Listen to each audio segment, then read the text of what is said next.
Renforcer les capacités des acteurs du secteur privé sur les enjeux de la zone de libre-échange continentale interafricaine ZLECAf, projet phare de l'agenda 2063 de l'Union africaine, c'est ce que visent ces journées de sensibilisation organisées du 22 au 23 juin par l'Union nationale des opérateurs économiques du Congo, UNOC. Le plan d'opérationnalisation de la mise en œuvre de la stratégie de la ZLECAf pour l'UNOC est axé sur 6 points. L'Union nationale des opérateurs économiques du Congo plaide pour la mise en place d'un comité d'opérationnalisation de la stratégie nationale de mise en œuvre de la ZLECAf, où le secteur privé national sera fortement impliqué et responsabilisé. L'UNOC suggère que le gouvernement, ensemble avec le secteur privé national, procède à l'identification des talents. Aucune nation au monde ne s'est réalisée sans un secteur privé national fort. Qu'est-ce que nous préconisons au niveau de l'UNOC ? Identifier des produits à développer en local, comme stipulé dans la stratégie nationale de la mise en œuvre de la ZLECAf et dans la stratégie nationale du programme national de développement. C'est possible. La mise en œuvre de la ZLECAf a de nombreux avantages pour les pays signataires.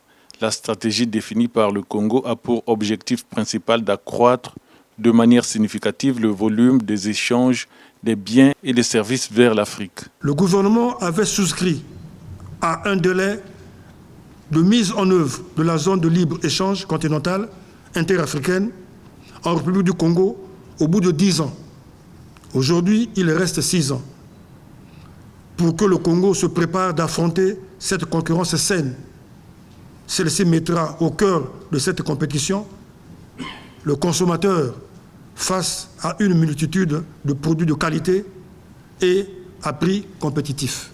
L'ambition de la ZLECAf est réalisable par certaines institutions comme l'UNOC, dont l'objectif principal est de promouvoir un environnement d'affaires qui soit propice à un développement économique responsable, faire du secteur privé un contributeur majeur au PNB.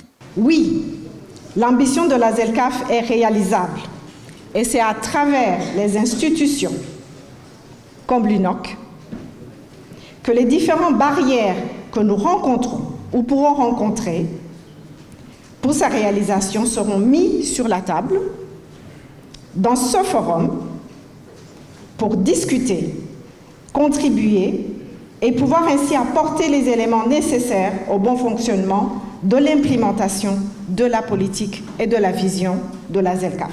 Enjeux et opportunités de la libéralisation des échanges en Afrique et au Congo, entre autres thèmes développés pour fixer ses participants. Pour ce conférencier, la réussite de la ZLECAf est conditionnée par un certain nombre d'étapes.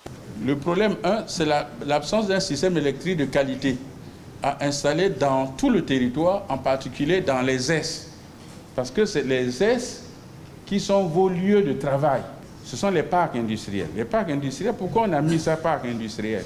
C'est parce qu'au moins le climat des affaires va être assaini en termes d'électricité, en termes de nouvelles technologies, d'Internet. Ces endroits-là vous offrent ces conditions pour que jamais on ne dise que je voulais travailler, le courant est parti, on ne travaille plus. Les gens ont fait des études ici. Ils ont dit que si le Congo veut se développer en termes de chaîne de valeur, c'est la chaîne de valeur pétrole. Ce n'est pas le produit pétrole, c'est la chaîne de valeur pétrole. On appelle ça chaîne de valeur parce que le pétrole doit nous produire beaucoup de choses à la fin. Pour ceux qui ont fait chimie ici, industrielle, ils savent ce qu'on peut obtenir à partir du pétrole.